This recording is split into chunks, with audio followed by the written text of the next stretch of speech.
Have you ever noticed how some people can tell a story that just pulls you right in and others kind of lose you halfway through?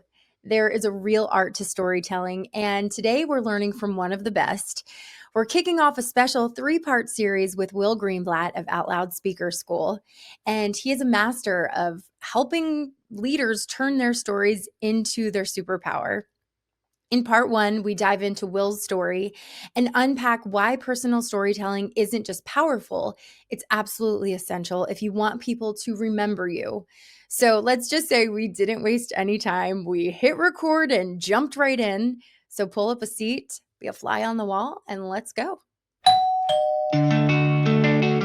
If you can tell your 3-act origin story and deploy it in different situations in a way that people can sort of quickly understand who you are, where you came from, and why you come to be sitting here, standing here, talking to them, then it's just, it's a quicker route to helping people know you, like you, trust you. You have to be a good person. You have to back it up. It has to be real, but it's the way of letting people in instead of waiting for a long time to open up to them. You start by being open and you help them understand who you are and how you came to be here. And the effects are, remarkable. And it's not surprising because of how powerful story is, but every time I do this work and do it with more and more people, and I just see how powerful and how universal it is. Okay, I'm excited about that. I don't know that I have one, or I can't wait for you to coach me on how to do it. Yeah, you definitely have one, and it's about uncovering it. Okay. I know that, and that's the thing, right? Like we all say, well, I'm never interesting. I don't have a good story, but yeah, everyone does.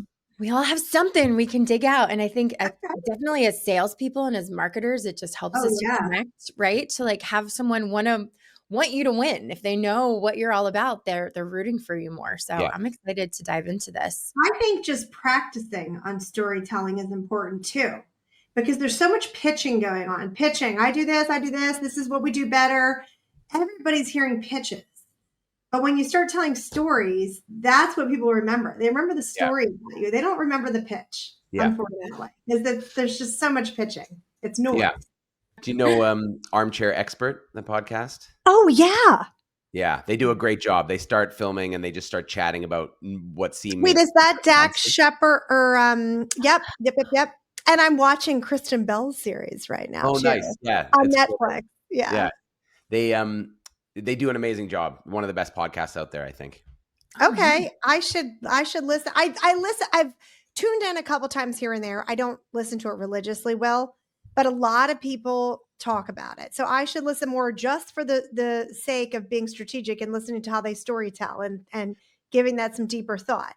The premise is, they don't always say this, but they have said it a couple times, is they said, like, what if we could bring the openness of an Alcoholics Anonymous meeting to a podcast? Wow. And so it's like real deep shit that they share in these, and they get stories out of people who have never shared them, but it feels so, it doesn't feel performative in the way that maybe a Diary of the CEO might, even though they get great stories. And I'm sure a lot of those are real moments, but it feels a bit more polished, a bit more produced, a bit more like, okay, I'm going on Stephen Bartlett's podcast. I'm going to cry now. And, but on on Armchair Expert, it's just this casual, and then Dax and Monica, I would say too, they lead the way by just being super open and vulnerable, but in a very casual way about just like, Dax will be like, grew up with, really abusive stepdads, got molested when I was a child, had a lot of trauma. And he'll just sort of say this very casually, because you can tell he's been to therapy and he's done the AA stuff. So he just leads with his trauma, but shows you that it's okay to say. And then the guest reciprocates. What's interesting, Will, I know you're going to lead us down a track, so I don't want to squirrel us too much, but there could be some good nuggets in here. How do we relate sometimes this to business world? So Dax Shepard is a famous celebrity. Yep. He has his own podcast. He can say whatever the F he wants, right? Yep. We're on a mortgage podcast, and I want to get deeper there. Rachel and I could improve on our interview skills. There's something there. We could improve on getting deeper stories out of our guests, right? So there's something there. But it's, I don't want to say it has to be filtered, but it's not, we don't have that kind of full open forum that we want to get into every nitty gritty detail that maybe Dax feels. Well, great question, Rachel. I don't know. I mean, where is the line on that with a business podcast? Yeah, it's an interesting question. I don't know. There's no line. There's a line for every single individual listening, and it's different for every single individual listening. Yeah. So what you start to realize is there's no such thing as a line. There's everyone's individual line, and you will cross people's lines if you're saying anything of substance without realizing it, without even wanting to or trying to necessarily. But sometimes, like me just saying what I said will hurt somebody's ears or feelings or in some way, and maybe they have a very good reason. Maybe they don't like how casually I just said what I said, and that's fair. But the thing is, what you always want to think about is the question I always like to say is, how would I have this conversation go if I didn't want anything out of it? If it was just about human connection, and if I wasn't trying to sell something, if I wasn't trying to impress someone, if I didn't want someone's approval, if I didn't want to like stay within the lines of someone, what would I want to say? And then I try to use that as my guide to say, if I would say this to somebody in private, in order to connect with them, in order to have a deeper moment, then I try to have the bravery and the balls to say that on a podcast. You know, I fall short all the time, but that's the goal for me is like, yeah, what would I say if I wasn't worried about the consequences? But I wanted to have a moment of human connection. That's really thought-provoking because how many times we do want stuff from people, right? And like Corinne and I will have these great conversations. We'll be on the phone and I'm like, darn it, that would have been a great podcast. We should have recorded that. But it's because you're just being yourself and you have nothing to gain or lose from it. And it's just honest and you know, not that it isn't otherwise, but we have a guard up and all of a sudden, if I were to say right now, like, okay, guys, let's get started, even though we really have gotten started, right? All of a sudden we'd be like, have a different voice and a different sound and, you know, put on that persona. And I don't want that. I want to get to the real nitty gritty. We want to get to know people. We want them to know us and we want them to like us and know us and trust us because we're great people. We have a great company and great offering. But sometimes we feel like we have to perform. Yeah. That's my whole thing. That's why I call myself a recovering child actor on LinkedIn. That's my little tagline. And the reason is because I got good at performing to get people to like me, but it only allowed me to be it only took me so far. And I'm not talking just about success. I'm talking also about like happiness and feeling good about myself.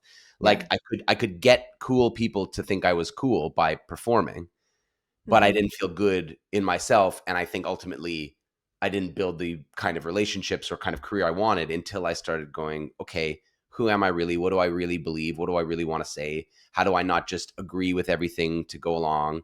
How can I stop just constantly trying to please other people and do what I want a little bit more, say what I want to say? And then just that's to me is my constant battle between my desire to get you two to like me, to get anyone to listening to this to like me.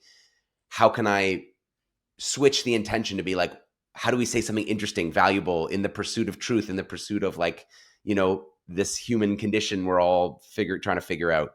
That should be the goal. And then the relationships, the money, the fame or career success, whatever, should just be a happy byproduct of it. And I'm trying to just let that be what it is. So instead of saying I'm at 10,000 followers now, I've got to get to 30. I'm just like, I'm going to express myself honestly, and then let that go where it goes. And ironically, it's done better since I've done that. But you know, that to me, that's the point of the work, is to be honest and to be real and to connect. And then everything else has to take a backseat to do this properly.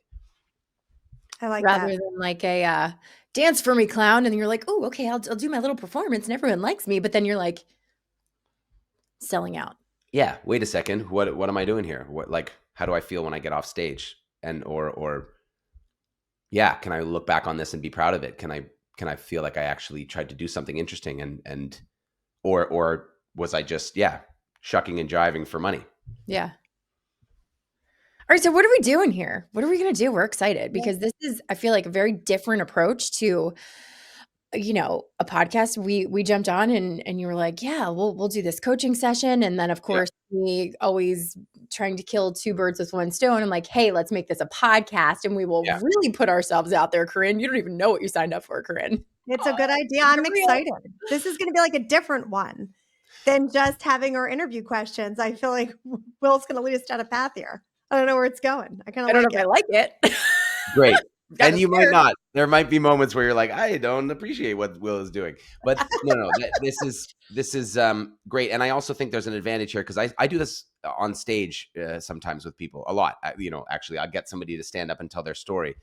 And even if it's just another 10, 15, 20 people in the room, that's very exposing. Sure. Now, more people are going to watch this, but we have the advantage of just like sitting here in our, wherever we are in our places and just seeing three little squares. So we can kind of forget about anybody potentially watching this moment to moment. And I suggest that we do that. I'm going to tell you my story. And then I'm going to ask you some questions about what you think about what I told you. And then I'm going to tell you the 3-act origin story structure. I'm going to share that with you. And we're going to ask some questions about it until we understand it. And then one by one, Rach and Corinne, we're going to go through yours. Okay. I'm going to do that a little on the speedier side than I might normally would. But I think we're going to find some really interesting things out about how you guys are showing up, where you are showing up, and how you could maybe do that a bit more vulnerably, authentically, create slightly more interesting and deeper conversations with people, especially the people who you really want to work with or you really like, and show you how to be the kind of person who lives what I call story first, honoring the fact that stories are primal, they are primary for human beings, they're how we relate, and the person who shares first opens up the room for everyone else, and it's a beautiful gift that you can give people. So yeah, does that sound good? Yes. Sounds great. I'm excited. Okay. And terrified. So yeah, but I'm going to go first. So this way you can let me be the guinea pig, so to speak. All right. So we were talking about the Toronto Blue Jays being in the World Series. And seriously, this is kind of a full circle moment for me these days. One of my earliest memories is the Blue Jays. I mean, like wearing T-shirts and hats, playing baseball as a young kid, playing catch with my dad. And then I remember clearly my dad coming home from the Sky Dome in 1993. I believe it was on Halloween, and screaming his head off and saying, "We won, we won, we won." And he was probably drunk. I didn't know that at the time, but I can't imagine he wasn't at that game. And me and my little brother were like, "Oh yeah, great." And there was just this energy. And that sort of is a core memory of my childhood, living in this modest house near Trinity Bellwoods. My family was kind of solidly middle class, comfortable, but not wealthy, but just like, 3 kids, a dog, a cat, 2 parents who lived together. Pretty uncommon in that way, middle class household. The thing that was weird about my childhood was I started acting at age 7. I got an audition for a movie with Anne Bancroft, and it was an American feature film. So that, as a Canadian kid, was huge. And it started this childhood acting career where I was the lead in a couple TV shows. I was on a couple Disney Channel shows.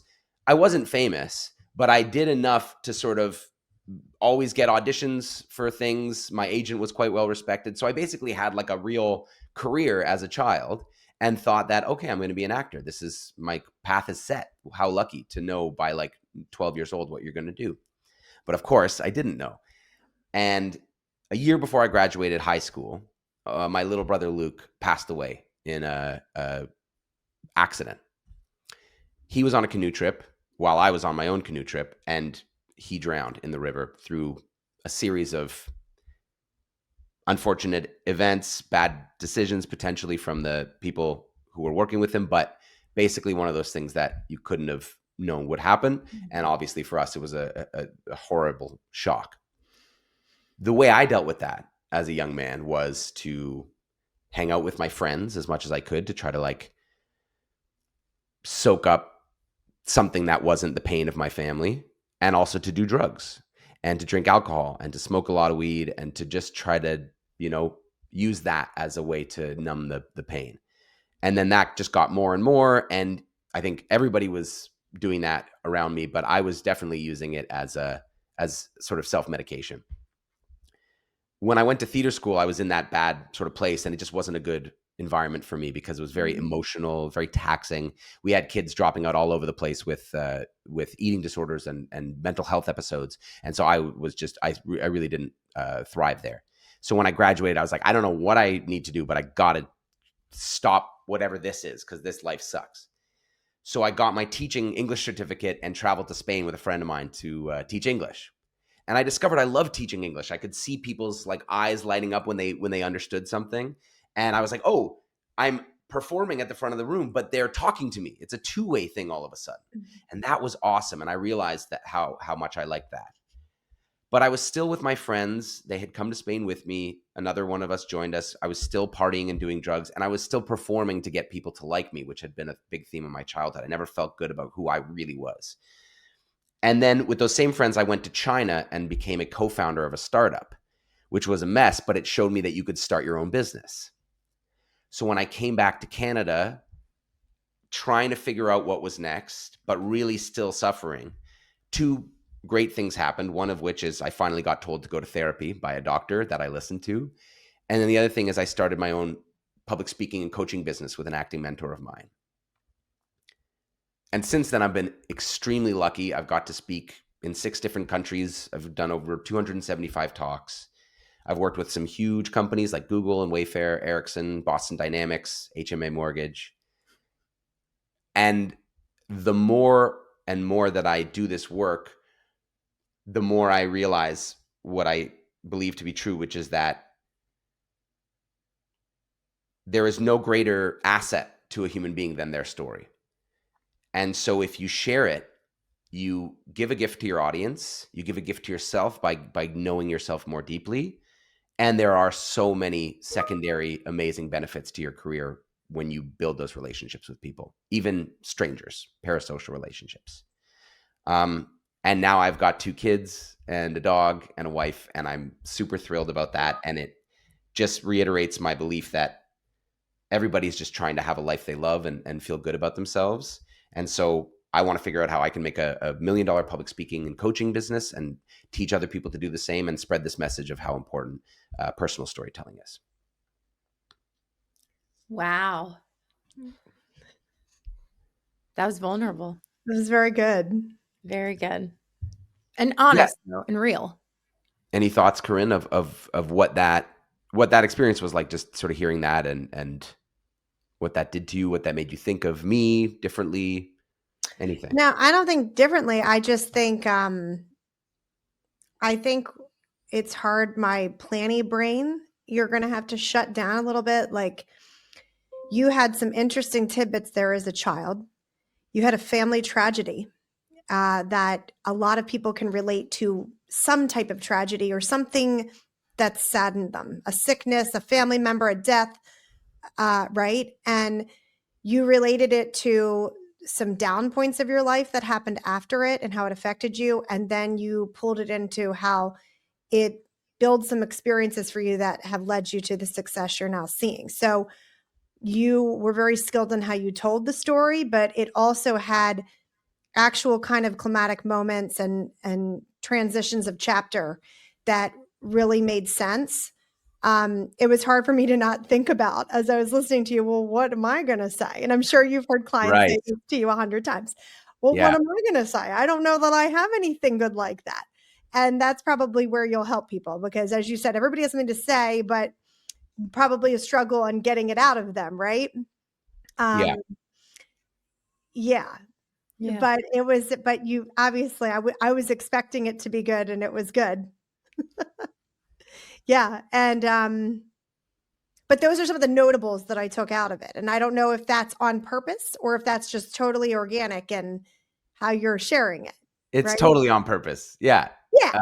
Right. Rachel, yeah. No, totally. And you basically intuited the whole structure. I'm just going to give you some language for it in a bit, but you saw the whole structure. Like, you got the whole point, which is that I started in my childhood. I went to the low moments, and I tried to emphasize how the low moments helped me get to the now high moments, which is where I'm at in my life now, and happy about it. And you basically figured out the structure. It's a simple 3-act structure. We're going to go into it, but that's awesome that you did, because it shows that you already know how a good story is told.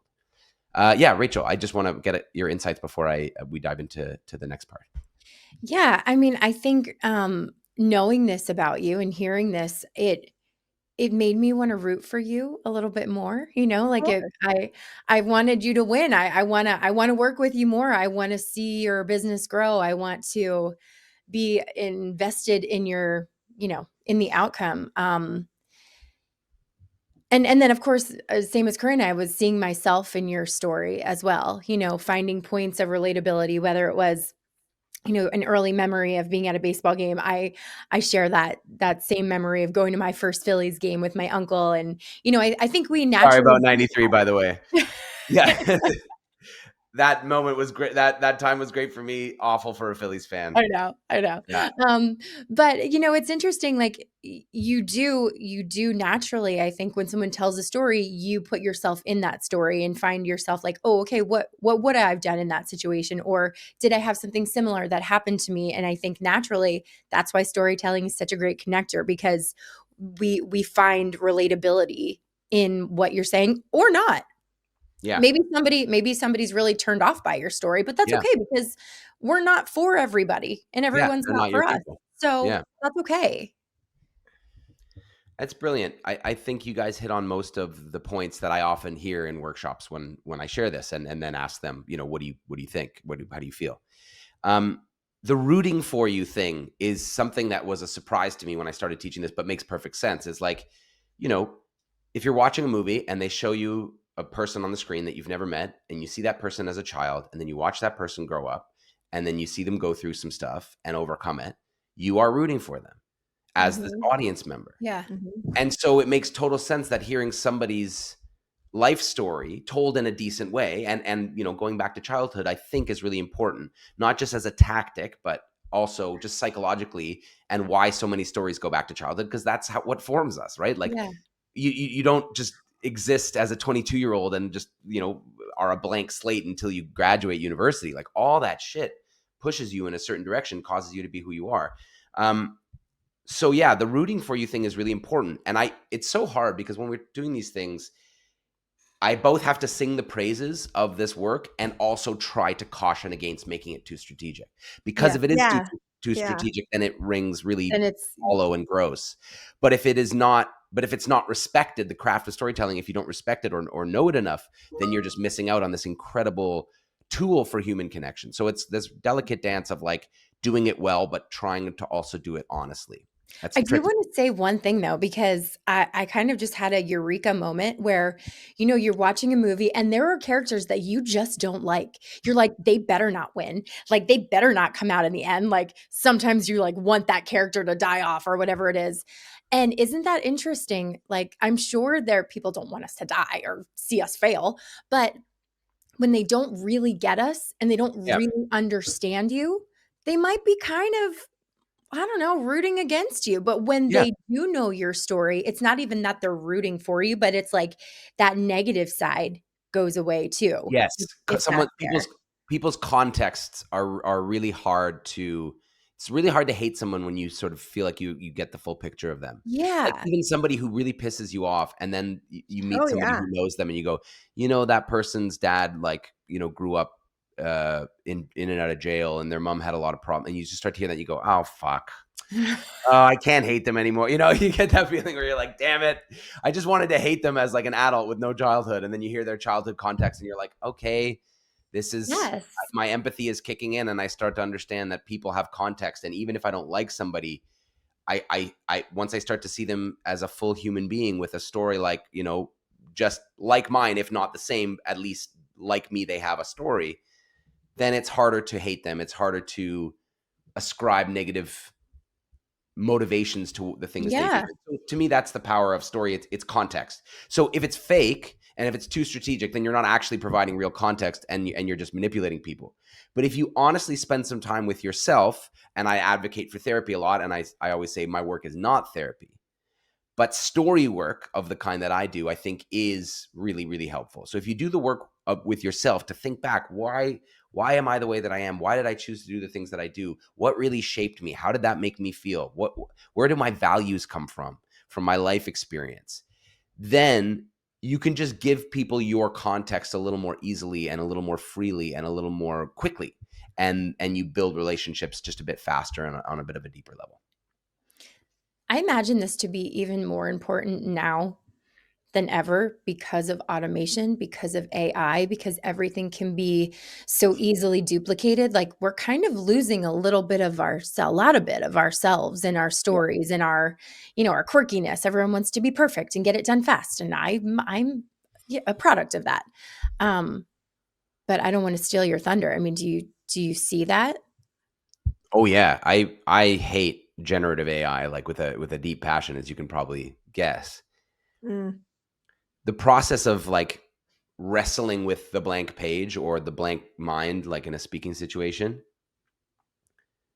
is like as close to sacred as it gets for me. Yeah. And outsourcing that to a machine that's going Mhm. to scan the Mhm. entirety of other people's outputs and create something that's just a pure amalgamation, a pure imitation of the sum of all those parts, to me is just gross. And I maybe people won't understand why I feel that strongly, but it disgusts me.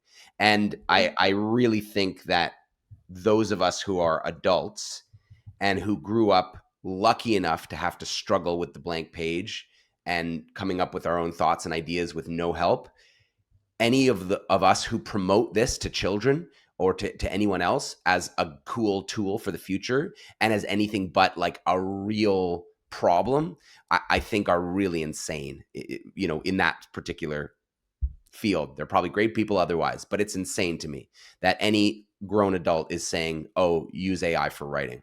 Yeah. Mhm. There's almost nothing more important than figuring out how to speak and write, in my opinion. Obviously, I'm biased, and to outsource that to a machine is insane, and it's too good. It's too good at it, and it's going to and it becomes easier and easier the more you do it.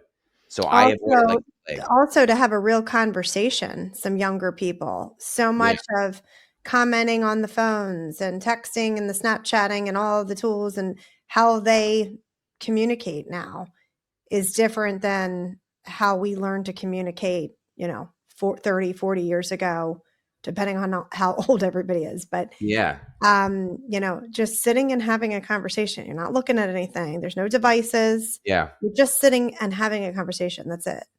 Human connection. That concerns me a bit with the younger generation Yeah, because they're just groomed very differently than how we were.